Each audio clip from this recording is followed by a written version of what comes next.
네, 안녕하십니까. 사회탐구 전문 강의 플랫폼 김용재 스쿨 S입니다. 저는 여러분들과 함께 공부하고 있는 김용주 선생님이고요. 여러분들 이제 6월 모의고사 사회문화 해설 강의를 시작하도록 하겠습니다. 우선 사회문화 6월 모의고사 치르시느라 다들 정말 고생 많으셨고요.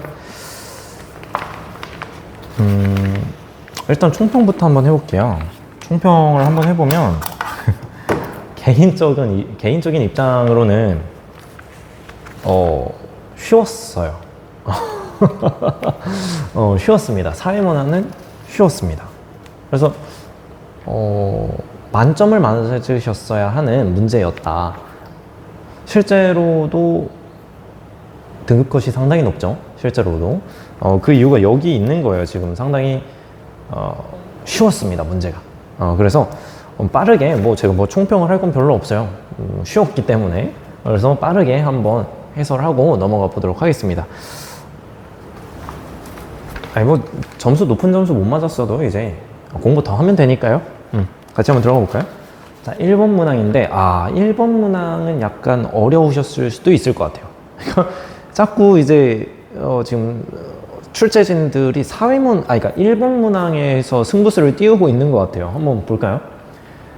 여러분들이 여기서 주의해야 될 점은 딱 그겁니다. 인간과 관련된 현상이라고 해서 무조건 사회문화 현상이 아니다. 인간 내부에 어떤 피가 도는 현상, 신경 절단 물질이 막 전달되는 현상, 이런 현상들은 자연 현상이죠. 인간의 의지와 감정이 개입된 사회문화 현상이 아니잖아요. 거기에 포커싱을 맞추면 쉽게 풀 수 있었던 문제입니다. 볼까요? 도파민의 속삭임, 만족감이란 함정이고요. 도파민이 쾌락의 상징처럼 사용되는 경향이 있다. 자, 상징처럼 사용되는 경향이 있다? 이건 사회문화 현상이죠. 쾌락의 상징으로 도파민이라는 것을 사용한다, 사람들이.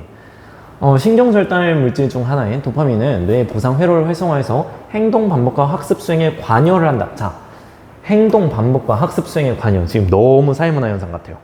자, 근데 여기서 주의해야 될 점. 행동 반복과 학습 수행에 관여하는 게 뭐예요? 도파민입니다. 도파민을 스스로 조절하실 수 있으세요? 도파민아 나와라 하면은 나와요? 그러니까 여러분들이 유튜브 쇼츠 넘기고 이제 게임하고 이러면 자동적으로 빡 나오는 거잖아요, 도파민은. 그죠? 그리고 그 도파민이 이거에 관여를 한다고요. 이거는 인간의 어떤 생리적인 흐름과 관련된 자연현상이지. 네. 그래서 일상생활에 필요한 행동을 강화하는 기능을 합니다. 하지만 뇌가 강한 자극에 반복적으로 노출이 되면 도파민 분비가 과도하게 유도가 된대요. 그냥 강한 자극이 계속 들어오면 도파민이 너무 과하게 분비가 된대요. 이것 역시도 생리적인 현상, 자연현상인 거죠. 그래서 짧고 강렬한 보상을 제공하는 온라인 동영상 콘텐츠의 무분별한 탐닉, 무분별하게 우리가 이런 거를 막 탐욕을 가지고 막 가지려고 하고 이러는 거는 사회문화 현상이죠, 이제. 더욱 강한 자극을 갈망하게 만들어서 다른 중요한 일상활동과 대한 흥미저하로 이어질 수가 있다. 따라서 순간의 쾌락이 아닌 의미 있는 활동과 성취를 통해 진정한 만족감을 얻으려는 노력이 필요하겠습니다. 이런 이야기로 마무리하고 있죠. 이 노력은 인간의 행동인 사회문화 현상이라고 이야기를 할 수 있겠습니다. 기억, 자연현상이기 때문에 같이 함축적이어야죠.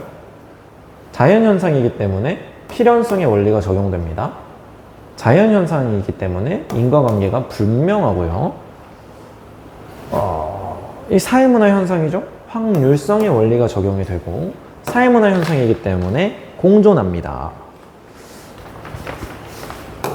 자, 1번에서 승부수 띄웠는데 여기를 빠르게 잘 넘어갔으면 여러분들 쉽게 나머지 문제 풀 수 있었을 것 같아요. 사회문화 현상을 바라보는 필자의 관점, 기갈상중의 하나겠죠. 개인이 질병에 걸리면 평소 담당하던 사회적 역할을 제대로 수행하기 어려워집니다. 이때 주변 사람들은 그의 빈자리를 느끼고 누가 그 역할을 대신할 것인지에 대한 갈등과 조정이 일어납니다. 그지? 뭔가 제 역할을 하지 못하면 갈등과 조정이 일어난대요. 기능론의 스멜이 나시죠? 어느 한 부분이 제대로 작동하지 못하면 사회 문제가 발생한다. 이 과정에서 의료인은 환자의 상태를 다시 진단하고 치료함으로써 개인이 자신의 사회적 역할을 다시 수행하도록 돕는다. 그래서 이 사람을 다시 어떻게 하면서 제대로 수행할 수 있도록 한다. 라는 거죠. 이 기능론이네. 계속 읽어볼까요? 여기서도 이해가 안 되시면 계속 읽어보시면 돼요. 자, 질병은 개인의 건강 문제를 넘어 사회적 관계가 회복되고 질서가 재조정되는 계기를 마련해 준다. 그죠? 뭔가 제 역할을 하지 못했어요? 그럼 그 부분을 부분적으로 고쳐.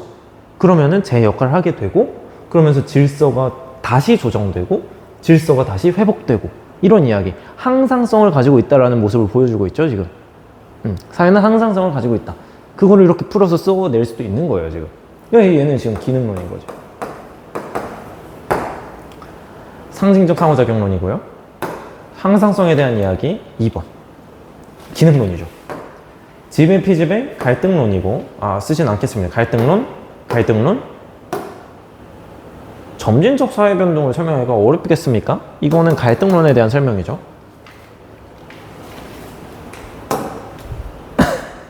자, 탈관료제에 대한 이야기 한번 해볼게요. 탈관료제에 대한 이야기. 최근 디자인 요소가 강화된 원단을 개발한 땡땡 기업은 시장의 새로운 요구를 반영해서 의료업계의 주목을 받고 있대요. A를 적용해서 독립성과 자율성을 가진 팀을 중심으로 의사결정을 하고 조직을 탄력적으로 운영한 결과래요. A는 탈관료제라는 걸 확인할 수 있죠. 한편 대중적인 원단을 생산하는 미음미음 기업은 대량 생산된 고품질 원단을 안정적으로 공급하며 의료업계에서 신뢰를 받고 있습니다. 이는 B를 적용하여 생산 공장을 세분화하고 전문화하고 표준화된 방식으로 조직을 운영한대. 자, 그럼 B는 관료제죠. 각각의 특징을 다 보여주고 있습니다, 지금. 자, A와 달리 B는 업무 수행의 효율성을 강조한다. 이거는 둘 다라고 이야기했죠. 관료제든 탈관료제든 공식 조직이기 때문에 업무 수행의 효율성을 높이려는 건 둘 다 해당한다라는 겁니다. 잘 기억을 하시고 A에 비해 B 관료제는 업무 담당자에게 주어진 재량권이 작다. 관료제는 그렇죠. 재량권이 적죠. A에 비해서. 그러니까 탈관료제에 비해서 관료제는 재량권이 적습니다. 이거 확실히 이해를 하셔야 되고, 연공서열에 따른 보상을 중시하는 건 관료제죠. 업무 수행 과정의 예측 가능성이 더 높은 건 관료제가 더 높죠. 이게 관료제와 탈관료제를 상대적으로 구분하셔야 된다고 이야기를 했습니다. 상대적으로 이렇게 잘 확인하시고 있죠. 목적 전치 현상이 발생할 가능성이 높은 것도 관료제가 탈관료제에 비해서 더 높습니다. 3번까지 됐고요. 4번 한번 볼까요? 자, 고산지대에 사는 동그라미족은 이렇게 세척을 한대요. 빨래 방식에서 역사, 가치관, 농경 문화 등과 밀접하게 연결되어 있음을 확인했대요. 약간 총체성이 드러나고 있는, 총체론적 관점이 드러나고 있죠. 그러고 나서 보니까 이렇게 써놨네요. 문화를 바라보는 관점 중에서 갑은 A를, 근데 이게 지금 총체론적 관점으로 보고 있잖아요. 이 총체론적 관점이 A구나, 이걸 확인할 수 있는 것이죠. 을은 B를 가지고 있대요. 을 한번 볼까요? 고산지대에서 농사 짓는 미음미음종 빨래터에 모여서 다시 동그라미족처럼 고산지대에서 농사 짓는 미음족이 빨래터에 모여서 각자의 통에 빨래를 한다는 것을 확인했습니다. 그러니까 네모족은 동그라미족과 달리 각자의 통에 빨래를 하고 있죠. 비교해 보니까 이런 게 다른 애를 발견했습니다. 비교론적 관점으로 바라보고 있는 것이고, 이게 B가 되는 거죠. 문화 이해 태도 중 C를 가진 병. 자, 그럼 C를 가진 병 한번 볼까요? 한꺼번에 세척하는 동그라미족의 빨래는 위생과 겨울이가 좀 멀어진 것 같아요. 열등한 것 같아요. 이렇게 보고 있는 거예요. 우리나라의 위생적인 빨래 방식을 보급할 필요가 있어요. 우리나라 건 최고인데 쟤네 건 미개하네. 이렇게 보는 게 보여요. 사문화 중심주의이고 C에 해당한다 그랬습니다. 자, 그랬더니 교사가 뭐라고 말해요? 병은 해당 사회 맥락에서 각 문화가 가지는 고유한 의미를 이해하고 존중하는 D를 갖추는 게 좋겠습니다 라고 이야기를 하고 있기 때문에 상대주의적 태도를 갖춰라 라고 이야기를 하고 있는 것이죠. 됐습니다. 가볼까요? A가 아니라 B가 이렇죠. 서로 다른 문화 간의 유사성과 차이점에 주목하는 건 비교론적 관점입니다. 문화 요소 간의 유기적 연관성에 주목한다? 이건 역시도 A에 해당하는 이야기죠. 타 문화와 마찰을 일으킬 수 있다는 비판을 받는다? 정확합니다. 정확하죠.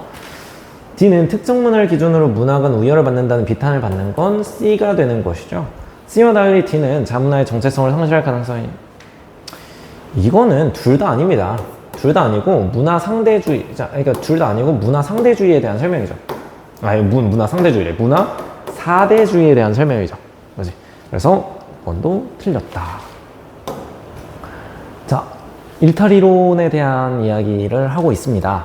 한번 옳은 설명을 해봐라. 요즘 이런 유형의 일탈이론 문제가 좀 나오죠. 한번 볼까요? 디르켐의 아노미, 머튼의 아노미, 차별구제 이론, 낙인 이론 중에서 갑의 일탈 이론은 A뿐만 아니라 B로도 설명할 수 있대요. 갑의 사례에서 장학재단과 정부의 지원은 B에서 제시하는 대책에 해당합니다.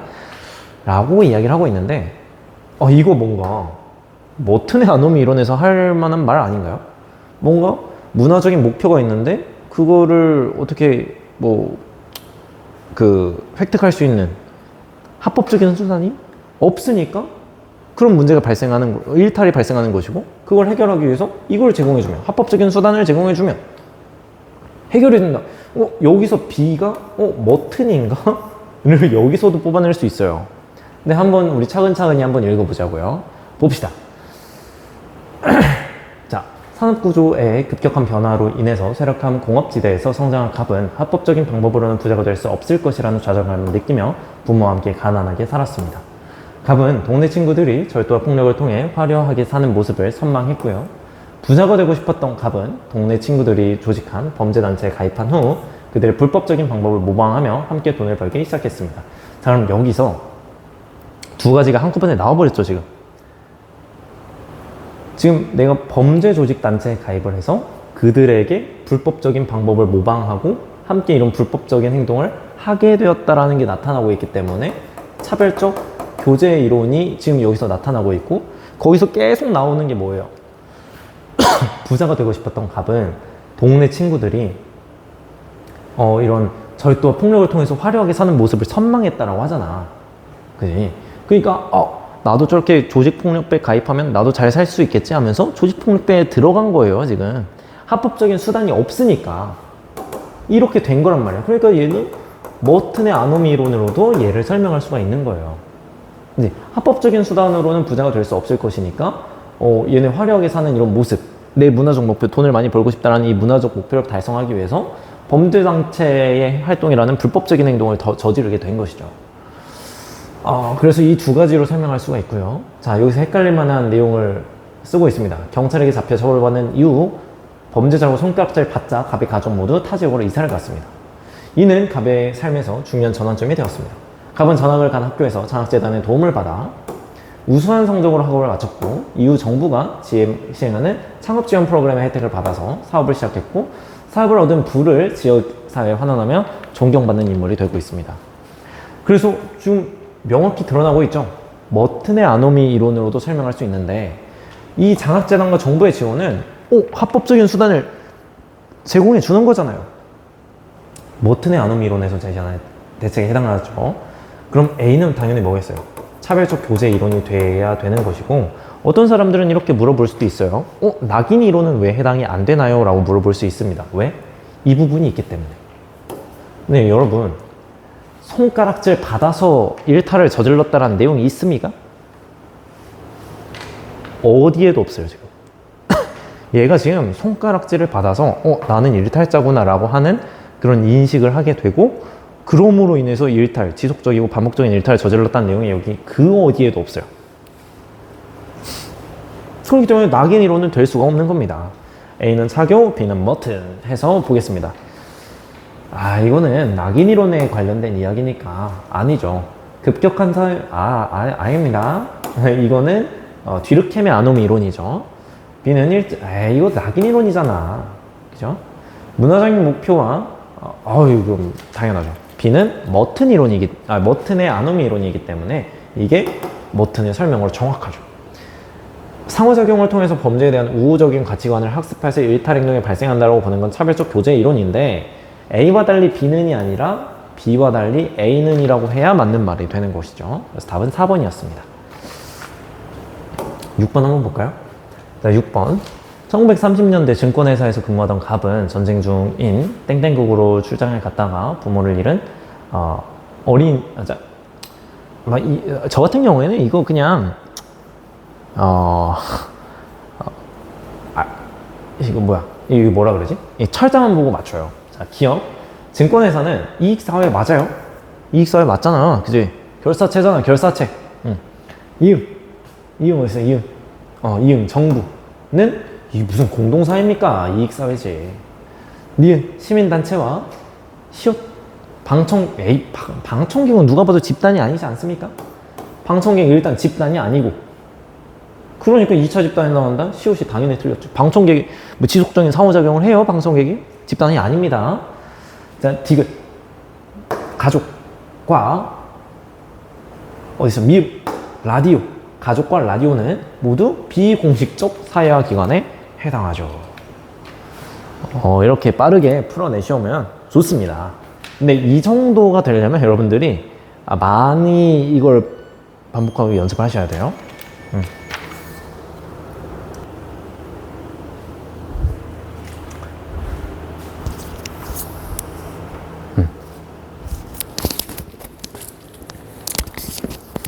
어디까지 했지?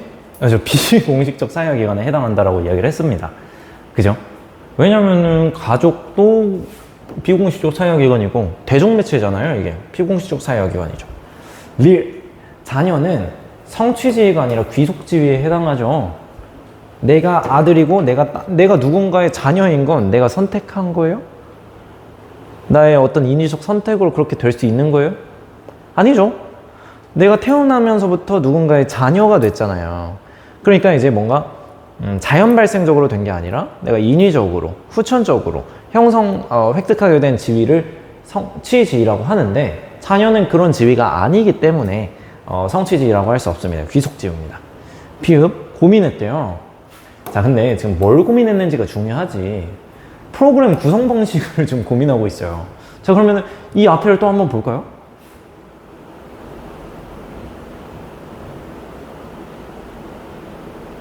아니, 지금 보세요.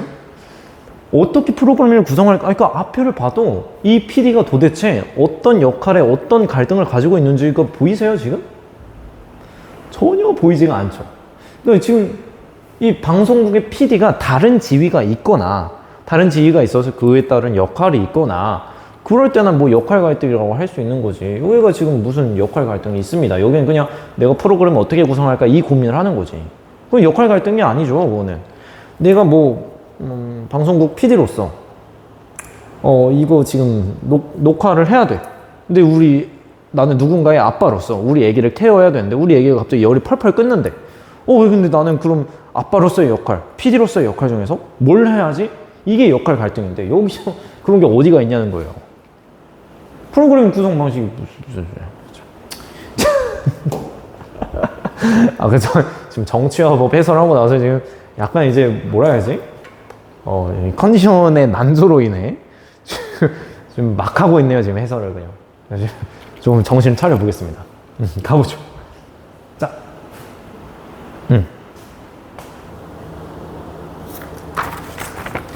자, 이제 7번, 8번 연구에 관련된 이야기를 좀 한번 해보도록 할 겁니다. 한번 가볼까요?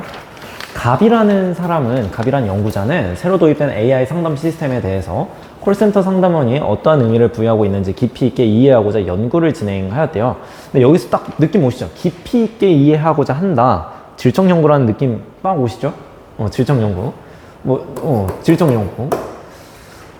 그는 A콜센터 상담원의 동의를 받아서 A콜센터 6개월 동안 상담원과 지내면서 업무 과정과 관련하여 직접 보고 들은 것을 조사 노트에 기록하고 직원 게시판에 게시물을 확보하였습니다. 자, 일단 이걸 기록을 했대요.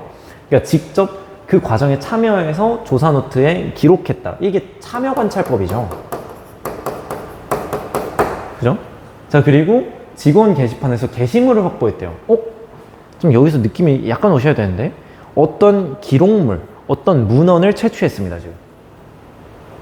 직원 게시판에 게시물을 이것도 하나의 문헌이에요, 여러분. 그죠? 자, 그래서 문헌연구법도 활용합니다.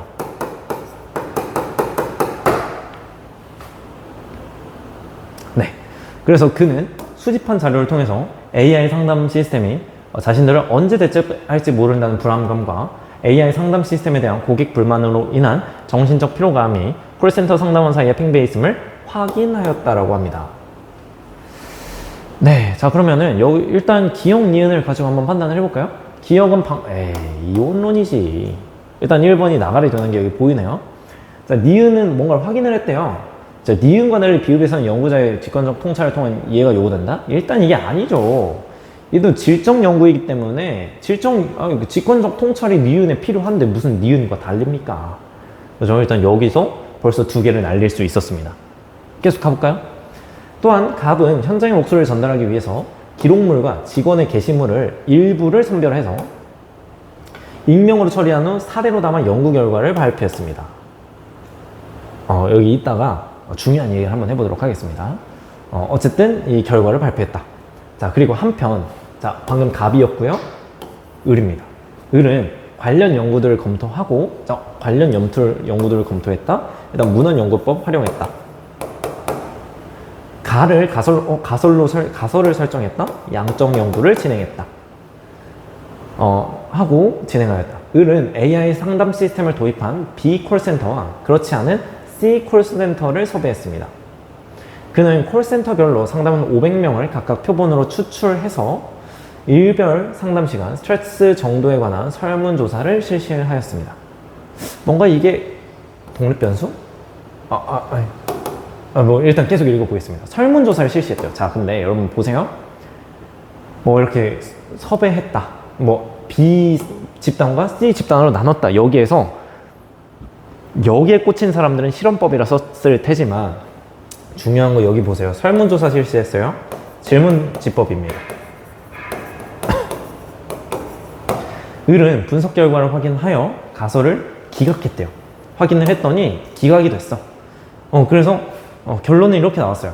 AI 상담 시스템의 도입은 콜센터 상담원의 업무 부담을 줄이지 못한다라는 결론을 내렸다라고 합니다. 가볼까요?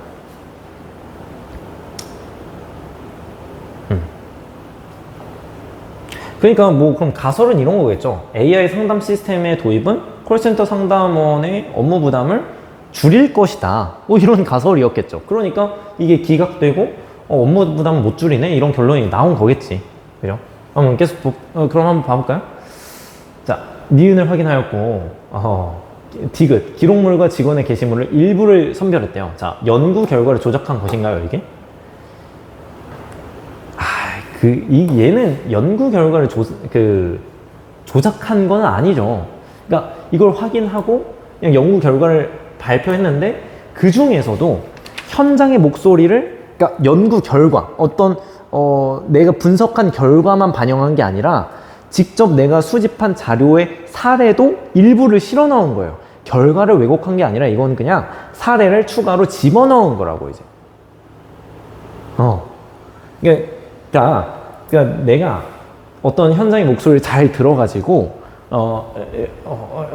뭐 이런 걸 확인을 하고 내가 확인한 결과를 그냥 다 썼어. 확인한 결과를 있는 그대로 다 썼어. 다 썼는데 뭔가 현장의 목소리가 제대로 반영되지 않는 것 같은 거야. 그러니까 내 결과는 따로 수정하지 않고 얘를 추가로 넣었다라는 거죠. 뭔가 괜찮은 사례네 하면서 이런 걸 넣었다고 이제. 그러니까 이거는 결과를 조작한 건 아니죠. 이해가 되십니까? 네.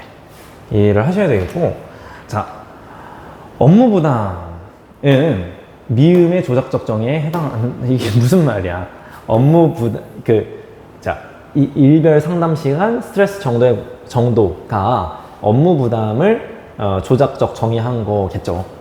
그죠? 가봅시다. 자, 가에는 AI 상담 시스템의 도입이 콜센터 상담원의 업무 부담을 완화할 것이다가 들어갈 수 있습니다, 이제. 그죠? 그러니까 이게 기각되니까 줄이지 못하네요 라는 결론을 내렸다라는 결론으로 이어질 수가 있는 것이죠. 그지? 그러니까 완화할 것이다 라고 생각을 했는데 기각됐네? 그랬더니 결론이 이렇게 나왔네? 그러면은 완화될 것이다가 저기에 들어갈 수가 있는 거죠, 이제. 됐죠? 자, 그러면 분석한 내용들 활용해 보겠습니다. 갑을이 사용한 자료 수집 방법의 일반적인 특징에 대한 것. 자, 갑은 표준화된 도구로 다수의 응답자, 갑이 아니라 을이죠. 을은 인위적으로 아니죠. 이건 실험법에 대한 이야기고 아무도 사용하지 않았습니다. 실험법은 누구도 사용하지 않았죠. 갑과 달리 을은 실제성이 높은, 이거는 참여관찰법에 대한 이야기이기 때문에 갑과 달리 을이 아니라 을과 달리 갑은. 을과 달리 갑은 연구자와 연구 대상자 간의 언어적인 상호작용이 필수적인, 아니죠. 갑과 달리 을이겠죠. 갑과 을은 모두 기존 연구 동향 파악에 유리한 자료 수집 방법을 사용하였습니다. 네. 그러니까 문헌연구법이 이런 유리하다는 특징이 있잖아요. 그죠? 근데 아까 말했던 것처럼 문헌연구법 사용했습니다. 9번. 절대적 빈곤과 상대적 빈곤에 대한 이야기 한번 이야기를 해보죠. A와 구분되는 B의 특징이래요. B의 특징으로 최소한의 생계를 유지하는 데 필요한 소득을 기준으로 빈곤을 판단합니다. 이거는 절대적 빈곤과 관련된 이야기입니다. 근데 상대적 박탈감을 유발할 수 있다? 이거 전혀 말이 안 되죠? 그러니까 절대적 빈곤, 상대적 빈곤 전부 다 상대적 박탈감은 느낄 수 있어요. 뭐 우리 배웠잖아요. 이제 상대적 박탈감은 객관적인 빈곤이 아니에요. 근데 우리가 배우는 절대적 빈곤, 상대적 빈곤 전부 다 그 객관적인 빈곤이기 때문에 이런 상대적 박탈감은랑은 전혀 상관이 없습니다. 그랬더니 두 개 중에 하나 틀렸네요. 조금 얘가 맞네. 얘가 틀렸고. 자, 그러면 B가 B의 특징은 절대적 빈곤이 되는 것이고 A는 상대적 빈곤이 되는 거겠네요. 그죠? 네. 이렇게 한번 볼까요?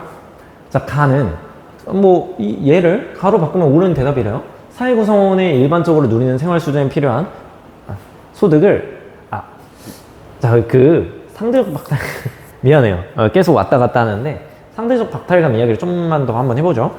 상대적 박탈감은 내가 절대적 빈곤이어도 느낄 수가 있고 상대적 빈곤 상태여도 느낄 수가 있고 빈곤 상태가 아니어도 느낄 수 있어요. 제가 예를 들어서 10억대 부자입니다.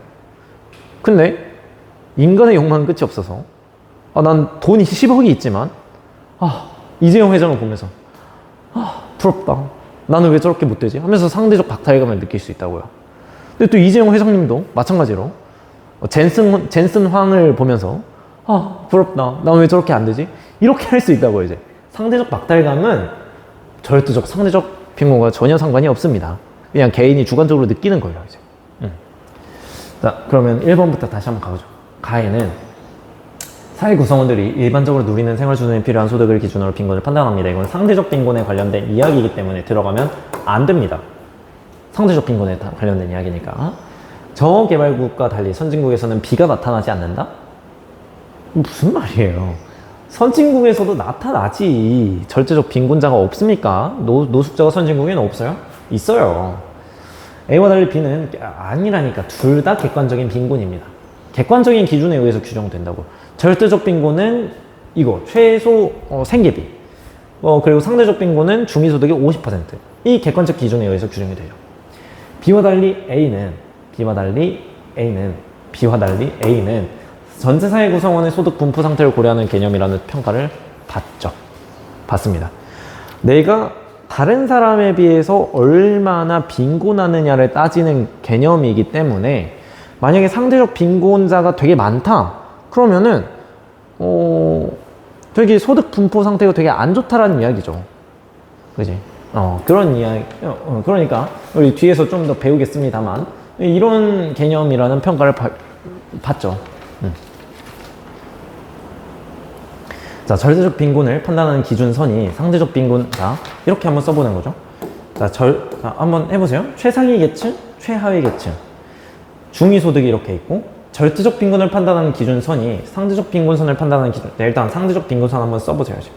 중위소득의 50%.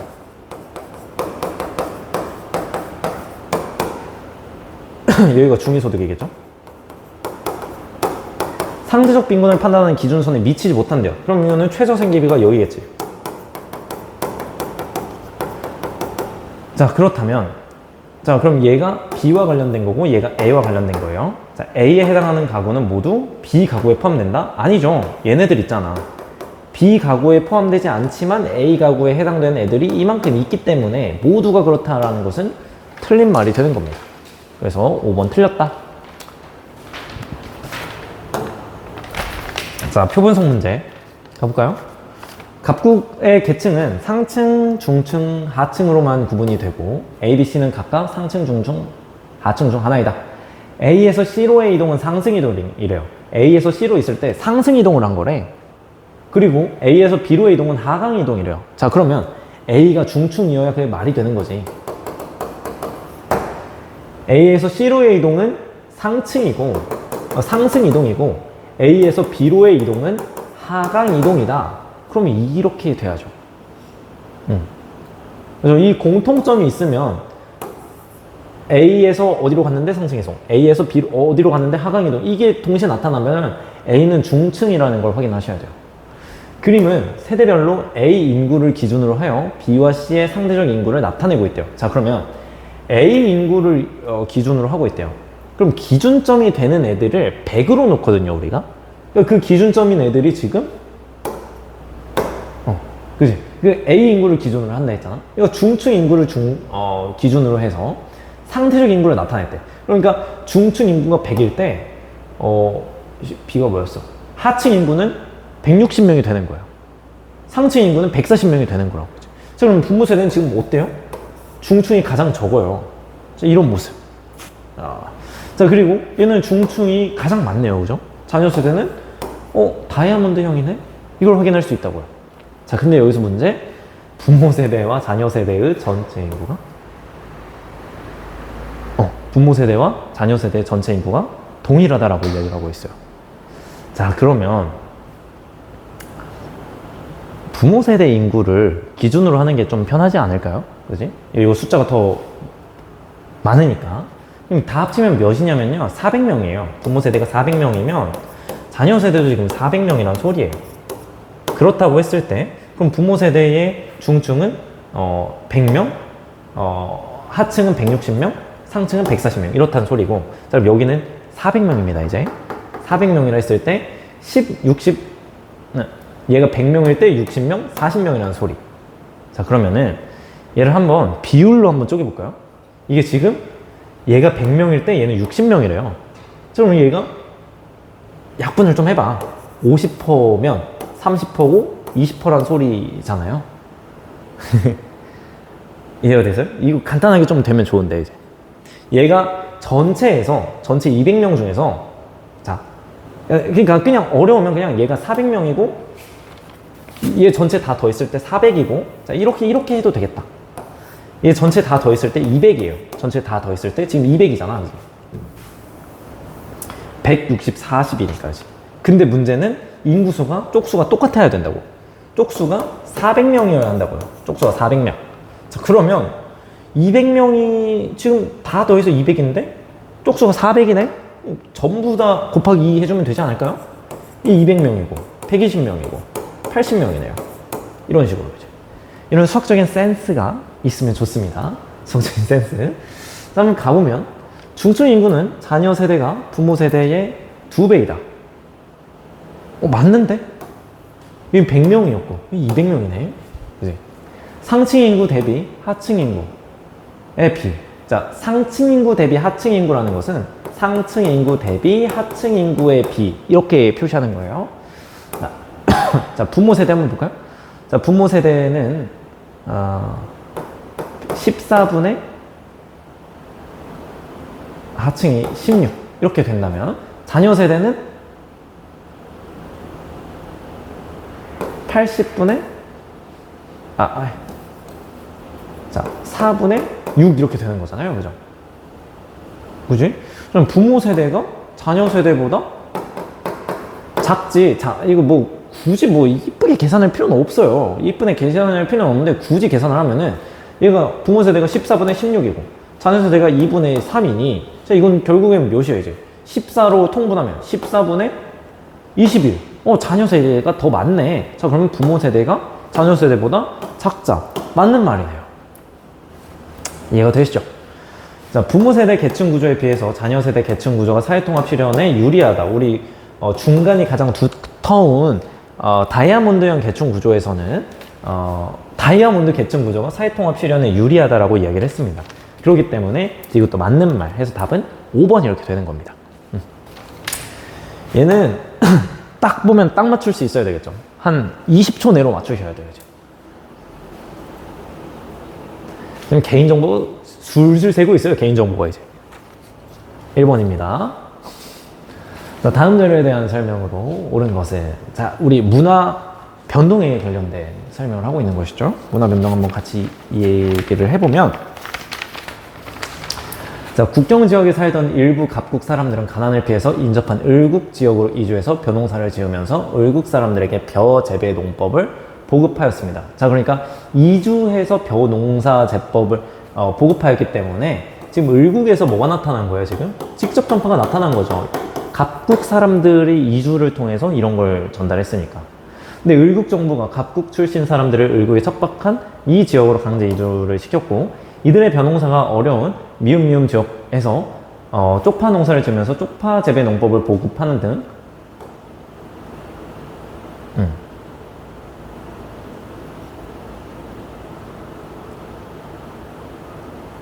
보급하는 등 이 지역민들과 교류를 계속 이어나갔대요. 교류 과정에서 지역민은 밀가루로 만든 얇은 피에 쪽파를 다져 넣고 찐 갑국 전통 음식 A에 대해서 전해 들었대요. 자, 그러니까 밀가루로 만든 얇은 피에 쪽파를 다져 넣고 찐 갑국의 전통 음식 A에 대해서 전해 들었고, 이 지역민들이 옥수수 가루로 만든 빵, 고기, 감자를 따로 먹던 이 지역민들이 이걸 전해 듣고 여기에 착안을 해서 여기에 아이디어를 얻어서 비라는 음식을 새롭게 만들었대요. 비라는 음식을 새롭게 만들었다고. 자, 그럼 이건 뭐예요? 이게 바로 자극전파지, 이게.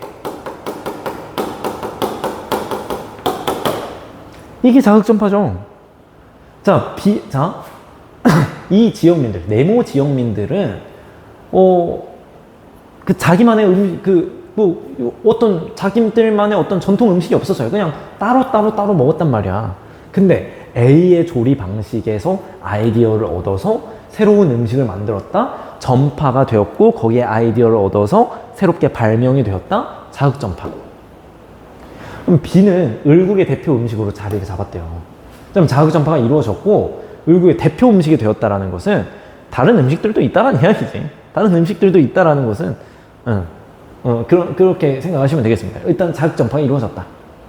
한편 B의 제조법을 다룬 다큐멘터리가 갑국에서 방영된 후에 이를 본 갑국 젊은이들이 호기심에 만들어 먹기 시작하면서 B가 갑국에서 대유행하였다. 자, 여기는 이제 간접전파가 이루어졌고, 젊은이들에게 유행했다라는 소리는 공존이 이루어졌다라는 소리죠.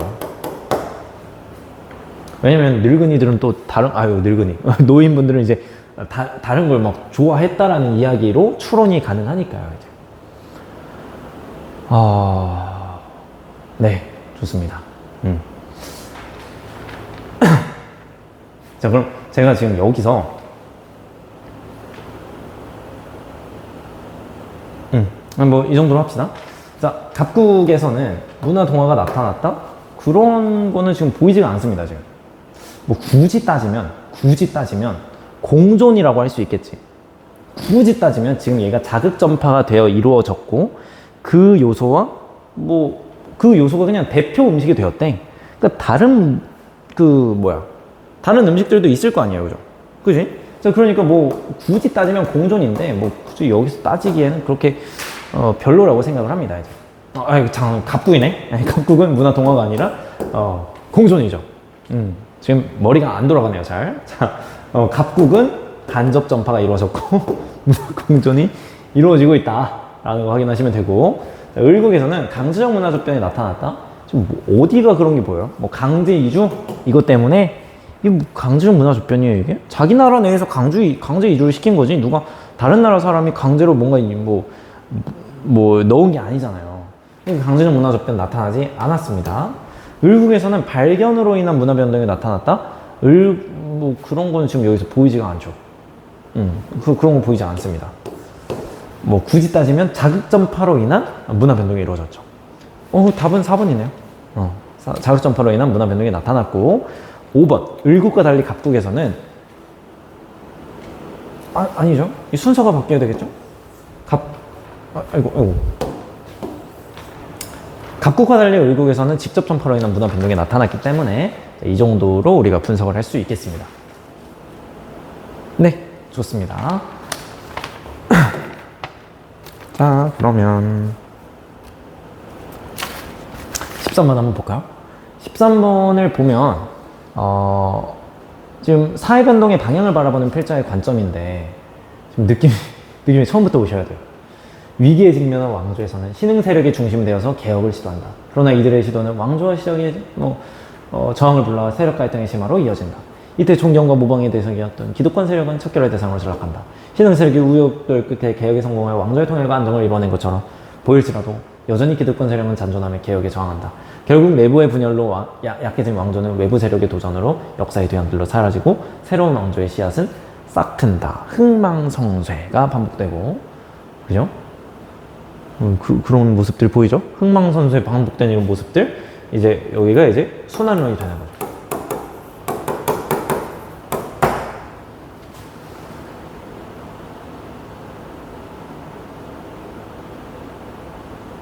그러니까 지금 기득권 세력이 처음에는 왕조의 전성기를 견인했으나 나중에는 이제 뭐 척결의 대상이 되고, 근데 뭐 신흥 세력이 개혁에 성공을 해도 기득권 세력은 계속 잔존하면서 뭐 저항을 하고 왔다 갔다. 그런 상황에서 외부 세력의 도전으로 이 나라가 망하고 이렇게 됐다라는 거예요. 계속 흥망성쇠. 사고의 제국주의를 옹호하는 논리로 아니지, 이거는 진화론이죠. 사회 변동을 동일한 과정의 주기적 반복으로, 맞습니다. 흥망성쇠가 반복되는 과정으로 설명을 합니다. 단순한 형태에서 복잡한 형태로 된다? 진화론에 대한 설명이죠. 사회 변동이 언제나 진보를 의미하는 것은 아니라고 본다? 그렇죠? 순환론은 이렇게 설명합니다. 니은율이 답이 됩니다. 14번. 네, 한번 볼까요? 규율, 그리고 사원. 자, 규율은 비물질 문화죠. 비물질 문화 중에서 어떤 제도 문화라고 할 수가 있을 것 같아요. 근데 모두 물질 문화 아니죠. 기욱은 비물질 문화입니다. 디귿 커피 문화래요. 문화는 넓은 의미로 사용되었죠. 좁은 의미로 사용될 때 문화는 뭔가 문화생활, 뭔가 좀 우월한 느낌이 나타날 때 좁은 의미로 사용했다라고 이야기를 하는 건데, 얘는 커피 마시는 문화, 그냥 그 생활 양식 그 자체를 보여주고 있는 것이니까 넓은 의미로 사용됐고요. 릴. 첫 자는 우애를, 둘째 자는 평화를, 마지막 자는 축복을. 그래서 약간 술 잔재이 느낌이네요. 이제 써먹어야겠어요. 이제. 특정한 상황에서 상대방의 행동 양식을 예측하게 하는 문화적 성성이 부각되어 있죠. 부각되어 있죠. 그러니까 이거를 서로에게 기원한다는 걸 어떻게 알고 있겠어요? 첫 자는 우애. 그러니까 우리가 지금 이걸 읽어서 이게 이해가 되는 거지. 우리가 아무것도 없는 상황에서 제가 첫 장 이러면은 우애를 뜻한다는 거 여러분 아세요? 모르잖아요. 근데 이 사람들은 이런 게 일상적인 의례라고 해요. 이 사람들은 알고 있는 의례라고. 이제 첫 자는 우애를 뜻한다. 그지? 그러면은 이게 뭐냐면 이 부족의 사람들, 이 갑국 사람들은 이 의미를 공유하고 있는 거예요. 그지? 자, 그럼 이게 여기서 공유성이 나타나는데 서로가 이해를 하고 있으니까요. 공유성이 나타나는데 특정한 상황에서 상대방의 행동 양식을 예측하게 하는 문화적 속성이 부각되어 있죠. 이게 공유성이니까요. 그래서 구성원간의 유대감을 형성하였다. 이런 걸 공유하고 있으니까 유대감도 형성이 되는 거예요. 앞뒤로 지금 이게 공유성이라는 팁을 주고 있습니다. 갑국은 커피 문화를 중심으로 농업, 제조업, 관광 산업이 급격하게 성장하고 있다. 커피 문화가 있다 보니까 다른 게 다 이렇게 급격하게 성장하고 있네? 총체성을 보여주고 있는 거예요. 근데 얘는 지금 학습성을 보여주고 있네요. 그러니까 틀린 거죠. 답은 3번 이렇게 되는 겁니다. 여러분 놀래. 자, 다음 자료에 대한 분석으로 하나하나씩 한번 봐보겠습니다. 사실 뭐 이 파트는 그 벤 다이어그램을 좀 그려서 풀어내면 좀 편한데 사실 이 문제에서는 굳이 안 그려도 될 것 같아서 그냥 한번 해보겠습니다. 갑국과 을국에서는 사회보장제도 A, B만 존재하고 우리나라랑 동일하대요. A는 상호부조의 원리. 자, A는 상호부조의 원리. 상호부조의 원리. 사회보험. B는 정부 재정으로 비용을 전액 충당. 그러니까 공공부조. 자, 국가별 전체 인구 중에서 A나 B 어느 것의 혜택도 받지 않는 사람이 비수혜자의 비율은 갑국이 을국의 2배라고 합니다. 자, 여러분 그리는 게 낫겠다. 저는 사실 안 그리고 풀었거든요. 안 그리고 풀었는데 이제 연습하는 단계에서는 이거 한번 그려보는 게 좋을 것 같아요. 벤 다이어그램 한번 그려보죠. 갑국과 을국이 있습니다. 갑국과 을국이 있고 A의 수혜자, B의 수혜자, A의 수혜자, B의 수혜자 이렇게 겹쳐서 해놓는 이유는 중복 수혜자가 있기 때문이에요. 자, 그럼 한번 채워볼까요? 단위는 퍼센테이지이기 때문에 수혜자 비율입니다. 중복 수혜자가 10%라고 한다면 비수혜자, 공공부조의 수혜자는 25%를 가지고 있어요. 근데 중복 수혜자 빼줘야 되겠죠. 왜냐면 이걸 다 해서 B니까. 무슨 말인지 알겠어요? 자, 그리고 마찬가지 중복 수혜자가 20이고 A의 수혜자가 58이라는 소리는 38%가 여기에 해당한다는 소리죠. 자, 이때 비수혜자의 비율은 갑국이 을국의 2배래요. 갑국이 을국의 2배다. 자, 그러면은 갑국이 을국의 2배라는 소리는 을국을 X라고 했을 때 얘가 2X라는 소리네. 그지? 비수혜자였다 한번 써봤을 때 이 X 얘는 2X 얘는 X라는 이런 소리잖아요. 그죠?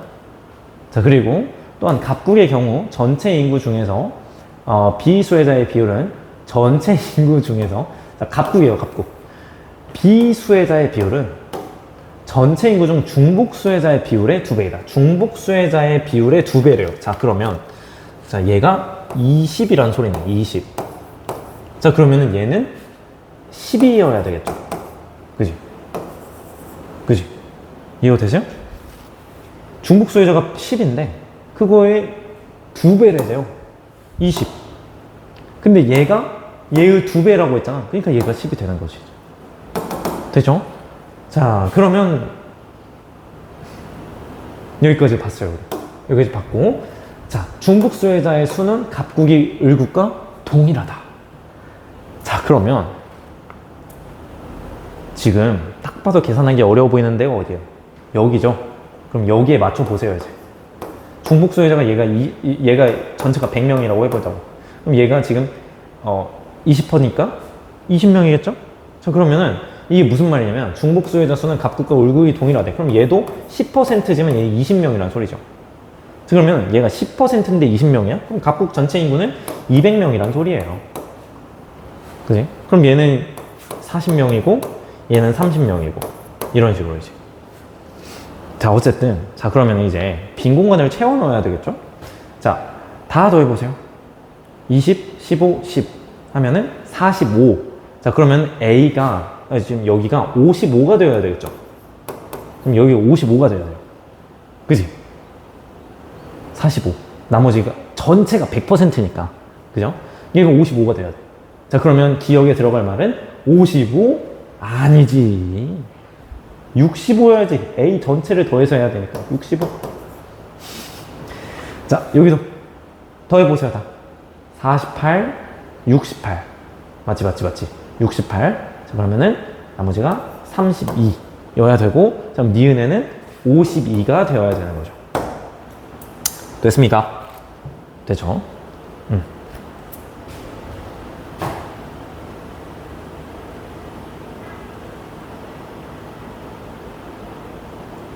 자, 어쨌든 내가 뭔가 계산을 잘못했을 수도 있으니까 여러분들 잘 참고를 하세요.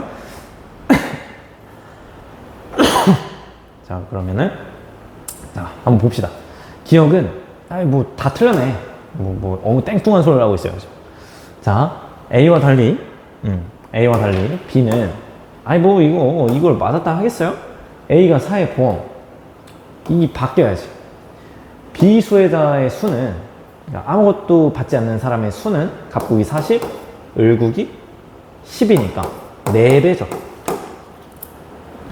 4배. 소득재분배 효과가 있는 제도. 자, 소득재분배 효과가 있는 건 A, B 모두예요. A, B 모두이고, 이 혜택을 받는 사람의 수는 지금 전체 다 합치면 160명 맞죠? 160명. 갑국은 160명.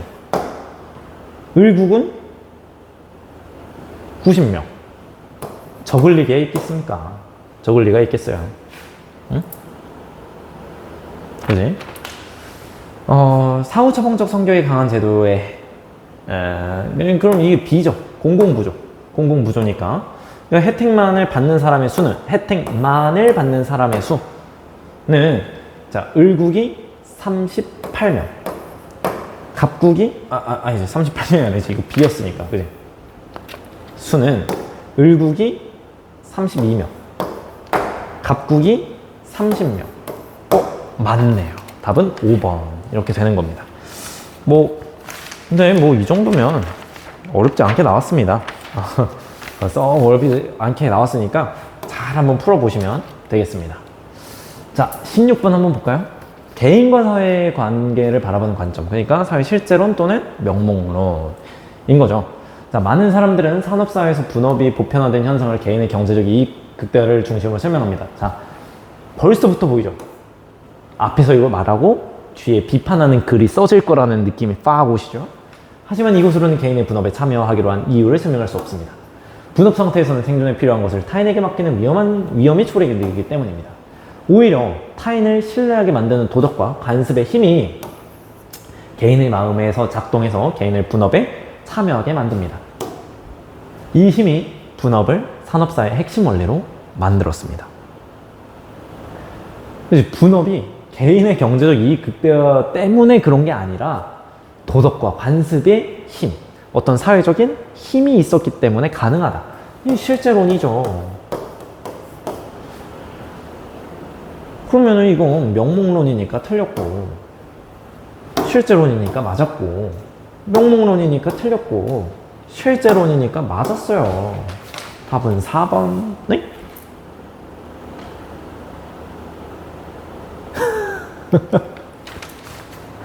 여러분, 죄송합니다. 내가 지금 정신이 자꾸 나갔나 봐.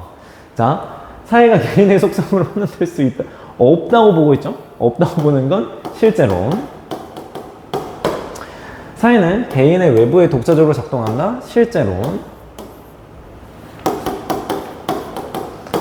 개인의 자율적 의지에 의해서 형성된다. 명목론. 사회는 개인의 이익을 실현해주는 수단에 불과하다. 사회는 오로지 수단에 불과하다. 명목론 설명이죠. 결국 개인의 이익이 더 중요하다고 보는 입장은 명목론이기 때문에 답은 1번 이렇게 되는 겁니다. 네, 여러분, 그러니까 저처럼 이렇게 정신이 헷가닥 하시면 안 돼요. 수능에서 정신을 꽉 부여잡고 푸셔야 됩니다. 이런 경우가 가끔 있어요. 자, 기억 미음에 대한 옳은 설명만을 골라라. 자, 이 교가 국교인 A국. 자, 그럼 A국에서 기억은 주류문화죠. 국교니까. 그지? 니은은 A국에서, 이 니은은 신자들은 종교의 자유를 주장하다가 탄압을 받았어요. 그렇다는 건 약간 A국 내에서는 약간 반문화로서 작동을 했다라는 걸 확인할 수가 있습니다.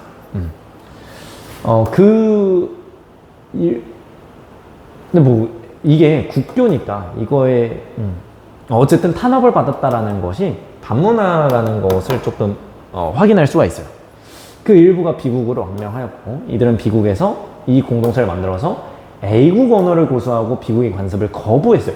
자, 얘 지금 주류문화 거부하고 있습니다. 지금 주류문화 거부하고 있어요.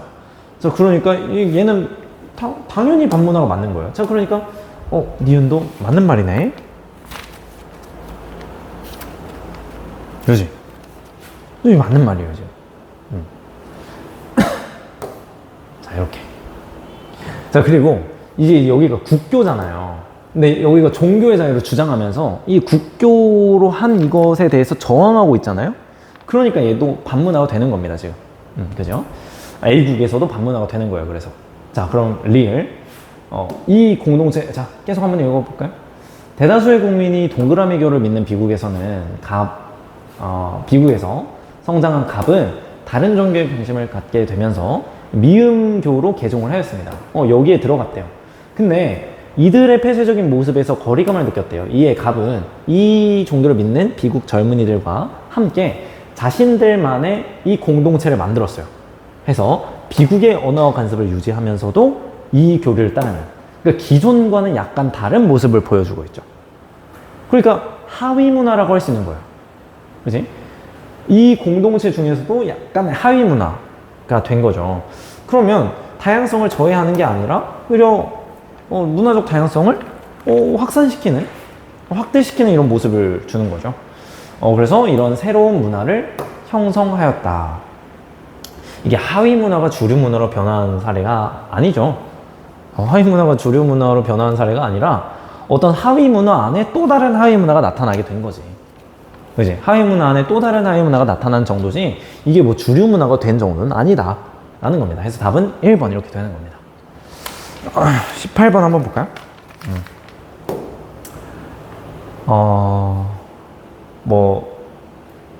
사회적 차별과 관련된 내용이잖아요. 보겠습니다. A족이 다수인 갑국이고 언어와 관습이 다르다는 이유로 A족으로부터 사회적 배제를 받은 B족. 그러니까 지금 이 B족이 차별을 받은 이유는 언어와 관습이라고 하는 후천적인 요인으로 인해서 차별을 받았습니다. 문화적 정체성을 유지하면서 이 지역에 모여 살았습니다. 최근 A족 사람들이 이 지역을 대거 이주하면서 B족이 오랫동안 사용해온 토지를 A족 사람들이 법적으로 차지해버렸어요. 이에 B족은 자신들이 상당 기간 토지를 사용하고 있었다고 주장하면서 자신들의 토지 소유권을 인정해달라는 소송을 제기하였으나 패소하였습니다. 이후 갑국은 B족의 문화 정체성을 보존하기 위한 재정 지원 정책을 시행하기로 했다. 한번 볼까요? 갑국은 역차별이 어디 있습니까? 지금 갑국에서는 B족이 차별받는 내용만 있지 A족이 B족을 우대해 줌으로써 A족이 차별받는다는 내용은 전혀 없어요. 이 재정 지원 정책은 이미 차별받고 있었던 B족에게 지원을 해주는 것이기 때문에 역차별 해조가 아닙니다. A족의 사례는 A족은 사회적 소수자가 아닙니다. 이미 사회적 소수자가 아니고요. 사회적 상황에 따라서 달라진다는 걸 어떻게 알 수 있습니까? A족은 지금 계속 다수예요. A족은 계속 사회적 소수자가 아닙니다. 계속 주류 집단이에요.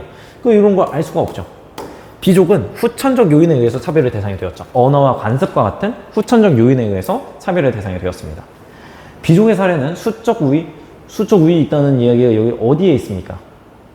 어디에도 없어요. 게다가 A족이 다수예요.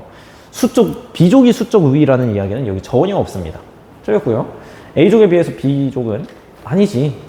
B족이 더 우월한 특권을 누리고 있다는 게 보이죠. 자, 가에 대해서 한번 봐볼까요? 독해 문제입니다. 이런 문제가 요즘 사회문화에서 나오고 있어요. 봐볼까요? 국제사회에서 영향력 있는 이 시민단체는 지구온난화를 인류의 지구온난화가 최우선 해결과제다.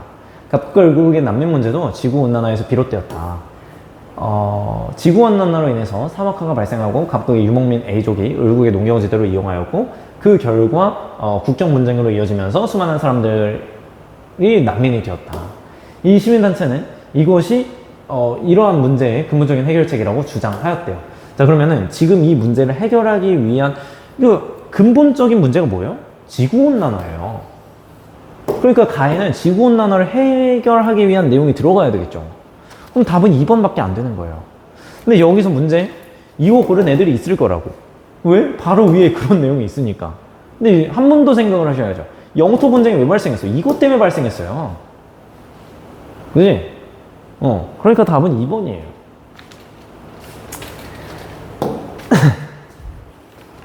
이것도 1시간이 돼버렸네?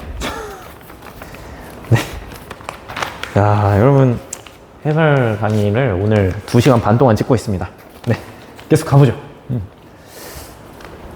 얘는 가장 전형적인 노부유 문제고요. 노부유 문제 푸는 방식 그대로 풀어내시면 됩니다.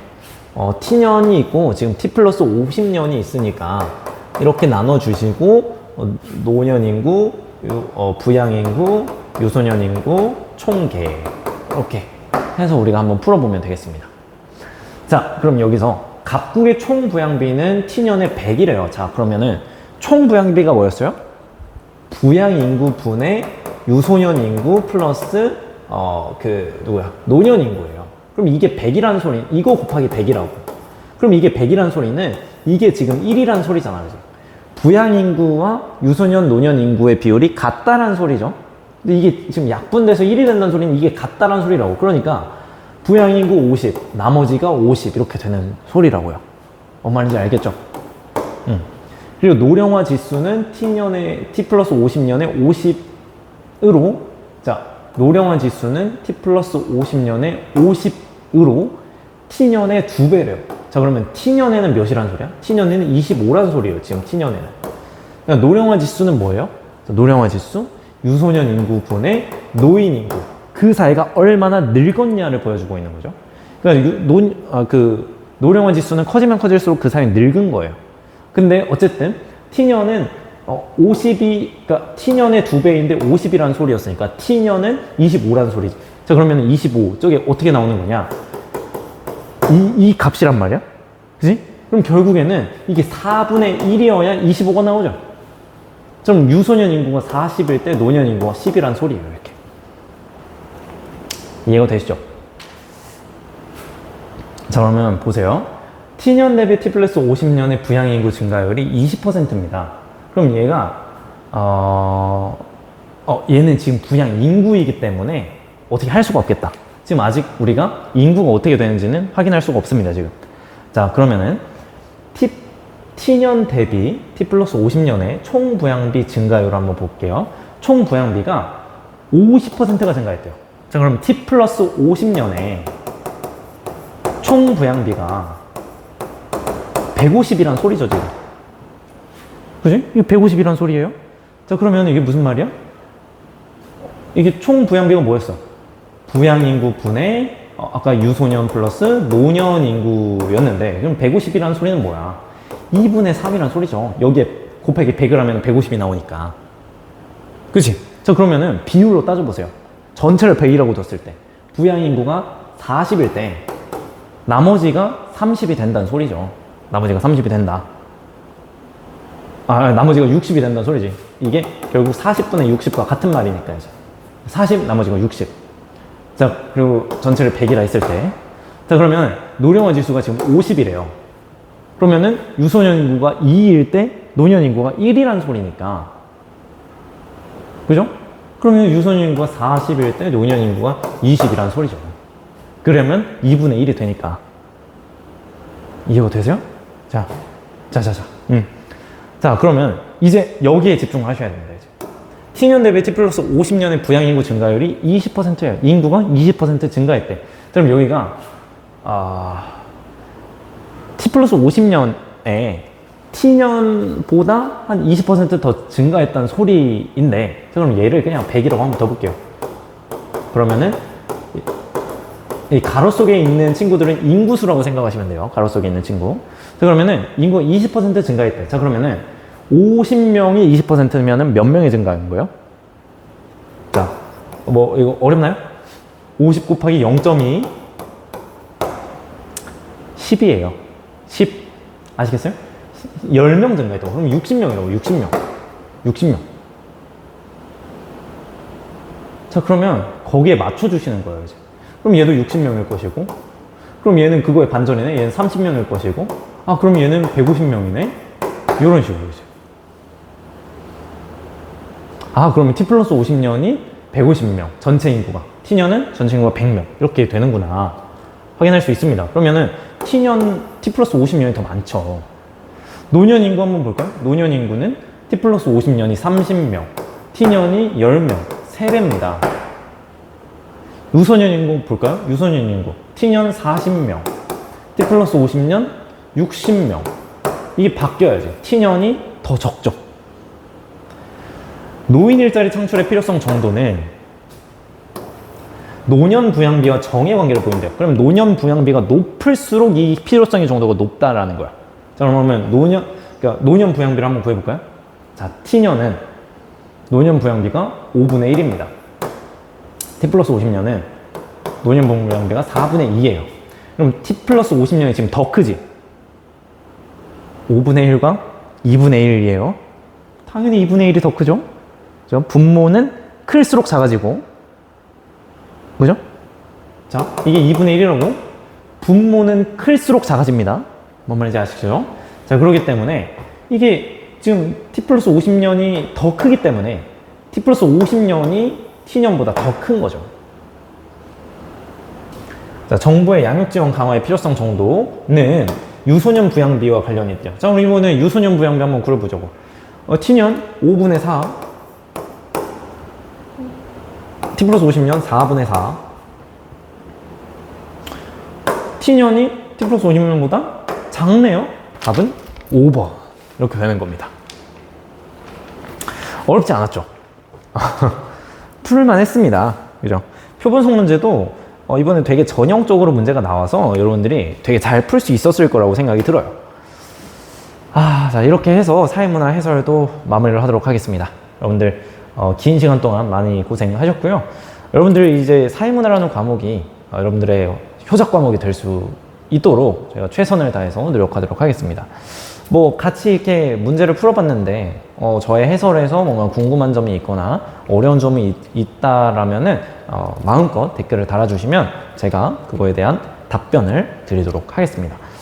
네, 지금까지 해설을 들으시느라 정말 고생이 많으셨고요. 저는 지금까지 사회탐구를 담당하는 김용주 강사였습니다. 감사합니다.